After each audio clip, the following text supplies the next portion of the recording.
कभी ऐसा लगता है ना कि हम एक साथ दो अलग-अलग दुनियाओं में जी रहे हैं। एक वो दुनिया जिसे हम पीछे छोड़ आए हैं और एक वो जिसमें आज हम हैं। भारतीय कवयित्री कमला दास ने इसी गहरे एहसास को अपनी एक बहुत ही खूबसूरत कविता में उतारा है। जरा ये पंक्तियां सुनिए। कविता की शुरुआत ही इन दमदार शब्दों से होती है। ये हमें सीधे एक ऐसी दुनिया में ले जाती हैं जो बिल्कुल बेबाक है, वाइल्ड है और भावनाओं से भरी हुई है। यहीं से इस पूरी पेशकश का मूड सेट हो जाता है।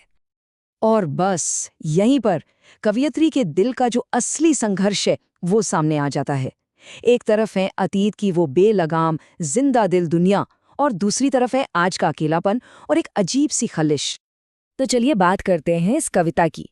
ये कमला दास के 1965 के कलेक्शन समर इन कालकटा से है और ये उनके दिल के बेहद करीब की एक कश्मकश को बयां करती है। आप समझिए, ये पूरी कविता एक सफर जैसी है, कवयित्री के मन के अंदर का एक सफर जो उनकी यादों और उनकी इच्छाओं के बीच लगातार झूल रहा है। एक वो अतीत है जिसे वो भूल नहीं पाती और एक वो आज है जिसमें वो जी रही हैं। तो आखिर कैसी थी वो दुनिया, वो मालाबार जिसकी उन्हें इतनी शिद्दत से याद आती है? वो एक ऐसी दुनिया थी जो आवाज़ों, रंगों और सबसे बढ़कर जिंदगी से लबरेज थी। उनकी यादों में वो दोपहर जिंदा होती है भिखारियों की रिरियाती आवाज़ों से। फिर नजर आते हैं वो फकीर जिनके पास पिंजरे में बंद तोते होते थे और समय के दाग वाले ताश के पत्ते जिनसे वो भविष्य बताते थे। वहां वो भूरी कुरावा लड़कियां भी थीं जिनकी आंखें तो पुरानी थीं पर वो अपनी गुनगुनाती आवाज़ों में हाथ पढ़कर किस्मत बता दिया करती थीं। और फिर आते थे चूड़ी बेचने वाले जिनकी चूड़ियां धूल से भरी होती थीं और जिनकी फटी एड़ियां उनके लंबे सफर की कहानी खुद ब खुद कह देती थीं। ये एक कच्ची, एकदम असली दुनिया थी। और फिर अचानक इस रंगीन दुनिया से बिल्कुल अलग एक दूसरी तस्वीर सामने आती है, आज की हकीकत की।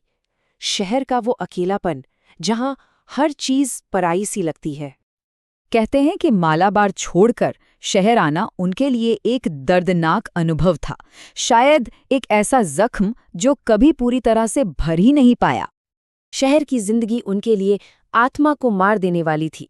एक ऐसी घुटन, एक ऐसा अकेलापन जो मालाबार के उस खुलेपन और अपनेपन से बिल्कुल उल्टा था। तो साफ है कि ये कविता सिर्फ दो जगहों का कंपैरिजन नहीं है।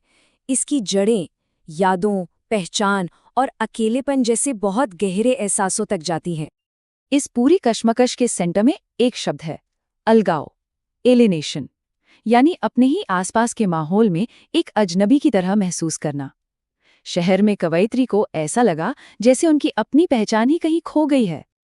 और जब हम इन दोनों दुनियाओं को साथ रखकर देखते हैं तो ये फर्क कितना साफ नजर आता है ना? जहां मालाबार की जिंदगी रोमांचक और जिंदादिली से भरपूर थी, वहीं शहर की जिंदगी उबाऊ और आत्मा को मारने वाली थी। एक जगह अपनेपन का एहसास था तो दूसरी जगह घुटन और अकेलेपन का।